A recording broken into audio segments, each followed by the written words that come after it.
The video you're about to watch is a video I did about 14 years ago. It is me doing a form I made up with the nunchakus. I was just doing it, nothing real fancy, I was just trying to remember it. But the problem is I got a copyright strike on that because I had the radio playing in the background. Now, I'm not just going to keep this video, I'm actually going to throw a couple other videos at the end of this. But I'm replacing the sound with part of my audiobook, Lessons from the Cage. I just got it out on Audible. You can find it on Audible, or just go straight to Amazon. You can find it in the book, the ebook, or the audiobook. You can go right there and find it there. I'll put the link in below. But the lesson that I'm going to be playing is Lesson 8, Don't Rush the Process. It's directly out of my book. So stick around, listen to it, watch the video, enjoy. Lesson 8, Don't Rush the Process. Quote, I love not rushing the process. Mine doesn't shift until it does. And when it does shift, it's right on time. Not 1 second too late or too soon. People are like seeds waiting to sprout. We can't be pushed ahead of our own understanding. End quote. That's Byron Katie. We are living in a world of hurry up, rush, and right now. Just take a look at the roads. People are in a hurry all hours of the day, from 12 o'clock a.m. until 11:59 p.m. We want to learn a 4-year college degree in a month, start a new job, making the top pay as soon as we start, even if it is your first job. Or to relate to my art, Kempo Karate. People want a black belt faster than it should take. Some things take time to get the best results. We seemingly try to skip steps as we are doing things just to rush the process. And this usually ends in mistakes that we end up having to spend more time to fix than it would have taken to do it properly the first time. This wasn't any different for myself when I entered the cage for my second fight. I wasn't rushing to finish the fight, but I came at my opponent in a hurry. I went in the cage with aggression and a sense of urgency because of my first fight. I took my first fight into my second fight. Since my first opponent was aggressive, I wanted to be more aggressive. I'm more of a defensive fighter than an offensive fighter, but because I was pushing the idea of being more aggressive, I tired myself out by not being able to pay attention to details. When I fight defensively, I can see more openings on my opponent, creating the best chance I have to win the fight. I did not just come at my opponent aggressively on my feet. I also rushed my jiu-jitsu techniques, failing to apply a proper submission hold. My opponent kept getting out of my submission attempts because I did not have proper positioning.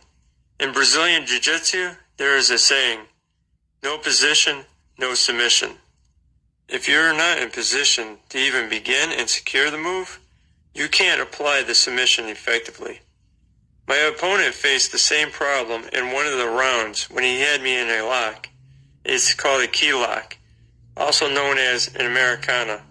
It is a shoulder lock. As he had it on me, he did not have the lock set up properly, resulting in frustration on his part. The result in this rushing mentality was a loss by split decision. Even though many people who have watched that fight live thought I should have won that fight. But I messed up by not making it clear enough that I won the fight. I could have beaten my opponent before it went to a decision if I just fought my fight and followed clear, clean technique steps. Remember when I told the story of me teaching my instructor student how she was rushing her movements and was sloppy doing her techniques? Well, that was me in my second cage fight. I was sloppy. I could have, I should have, but I didn't. I did not apply my techniques properly because I was in a hurry. Quote, "It was more of me rushing my shots than anything. That's the biggest thing for me. I was making good moves, but at the end of my moves, I was rushing all of my shots. I learned a lesson." End quote. That's Dwight Howard. I can relate to that quote from Dwight Howard because I had the skills and training to compete better, but because of rushing a key part of what I was doing, I struggled but learned a lesson. I teach my karate students to slow down the learning process of each self-defense technique, kick, punch, block, or even footwork and theory, to really internalize each step along the way, to repeat those things consistently and naturally under pressure. My instructor told me about the martial arts. It should be effortless. In order to be effortless, it has to be trained properly every step of the way, no skipping steps. I tell my students, fast is slow and slow is fast. What a conundrum. Most of the time when I tell my students that, they look at me like I'm Arnold from that 1980s sitcom, Different Strokes. That old catchphrase he would commonly say, "What you talking about, Willis?" I would explain to them, slow is fast. When we go slow, we learn faster, and we learn it properly. Fast is slow. When we go fast, we learn it poorly with bad technique, resulting in relearning it later. Quote, "Many of us have roadmaps we envision for the course we think our lives should take. It's important to get headed in the right direction, but don't get so caught up in the concerns over your destination that you forget to delight in the scenery of each new day.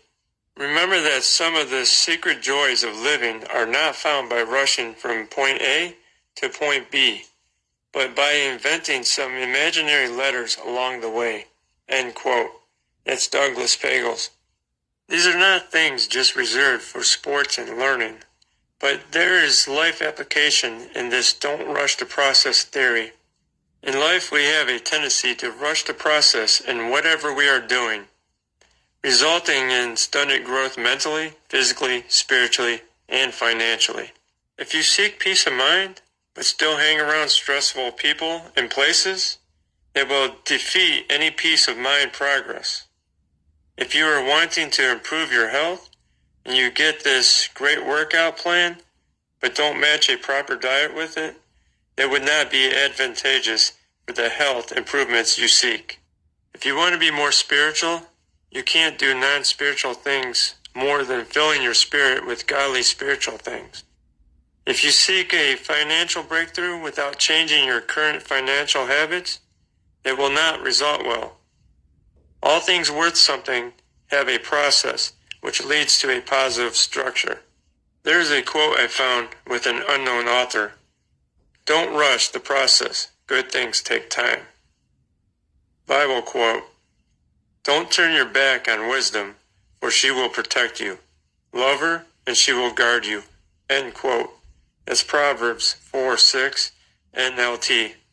There is wisdom in the process period, unless the process is a bad one. But if something is a proven method, trust the process. I heard many times people say, "If it ain't broke, don't fix it." Or, "If it ain't broke, don't break it." When doing something, it should be done to the best of your know-how. As you learn to do it better, then do it that way. Bible quote. "But all things must be done properly and in an orderly manner." End quote. That's 1 Corinthians 14:40, New American Standard Bible, 1995. Even when training or teaching someone, there are steps to take. It's a process. One process that one of the elders at my church uses to train someone is tell them how to do it, show them how to do it, and watch them do it. Then repeat if necessary. I took this method to train new people at the job I was a manager at. It worked. Like in business, many people want to be the first to do something, be the first in their industry. Do you want to be first, or do you want to do it right? If you rush it out, it probably will not come out correctly. By now, everyone has heard of Elon Musk and his car company, Tesla. Well, Tesla started out to be ahead of everyone else in the electric car market. But Tesla started to rush the manufacturing process to fill the flood of orders they had on the sleek Tesla. The problems began to arise with the cars that were rushed out. Some of them were breaking in the first week and then taking the company 3 weeks to fix. There have been many other complaints about the Tesla since they began to rush their orders out. This is a sign of cutting corners. I'm not bashing Tesla. This is just public information that I thought was good to share for this lesson. I'm sure Tesla will learn their lesson from rushing the process. It will take extra time and more money to come back from. Many other companies have made similar mistakes. Remember, fast is slow and slow is fast. Follow the process of whatever you are doing. As my pastor says, follow instructions.